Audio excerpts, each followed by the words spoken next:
నమస్తే అన్న, అందరికీ నమస్కారం. కువైట్లోని జిలీబ్ ఆల్ స్వైక్ ప్రాంతంలో ఒక బంగారు షాపులో భారీ దోపిడీ జరిగింది.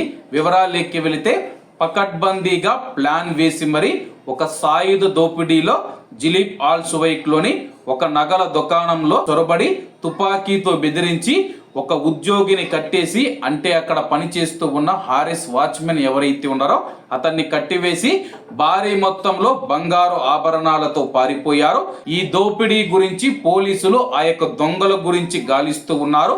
క్రిమినల్ సెక్యూరిటీ విభాగానికి చెందిన పోలీసులు బలమైన ఆధారాలపైన దర్యాప్తు చేస్తున్నారని, అనుమానితులను త్వరలో అరెస్టు చేసే అవకాశం ఉందని చెప్పి భద్రతా వర్గాలు తెలిపాయి.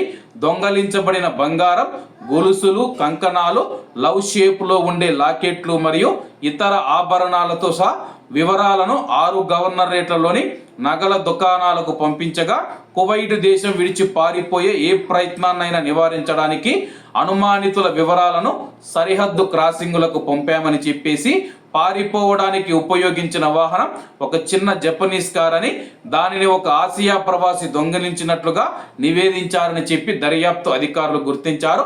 జాగ్రత్తగా రూపొందించిన ప్లాన్ ప్రకారం ప్రణాళికలో భాగంగానే ఆ వాహనానికి దొంగలించబడిన లైసెన్సు ప్లేట్లను, నెంబర్ ప్లేట్లను అమర్చినట్లు అధికారులు భావిస్తూ ఉన్నారు. బంగారం మార్కెట్ రద్దీగా మారడానికి ముందున్న నిశ్శబ్ద సమయాన్ని ఆసరాగా తీసుకున్నారు.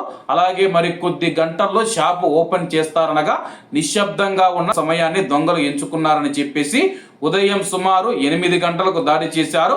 ఉదయం 11 గంటల వరకు ఈ నేరం బయటపడలేదు.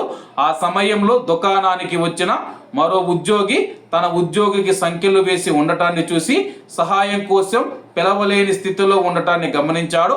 దుకాణం తెరిచిన కొద్దిసేపటికే నికాబ్ ధరించిన ఒక వ్యక్తి ముసుగు ధరించి మరొక వ్యక్తితో లోపలికి ప్రవేశించాడని బాధితురాలు దర్యాప్తు అధికారులకు తెలిపింది. వారు లోపలికి రాగానే నికాబ్ ధరించిన వ్యక్తి తన బ్యాగులో నుంచి హ్యాండ్ గన్ను బయటికి తీసి నన్ను మౌనంగా ఉండమని చెప్పి ఆదేశించారని చెప్పేసి ఆ యొక్క ఉద్యోగి దర్యాప్తు అధికారులకు చెప్పినట్లు సమాచారం. త్వరలోనే ఆ యొక్క దొంగలను పట్టుకుంటామని చెప్పేసి పోలీసులు తెలిపారు. కాబట్టి కువైట్లోని వివిధ షాపుల్లో పనిచేస్తూ ఉన్న మన భారతీయులు జాగ్రత్తగా ఉండండి. కాబట్టి అందరూ బాగుండాలి, అందులో మనం ఉండాలి. అందరికీ నమస్తే అన్న, జై హింద్.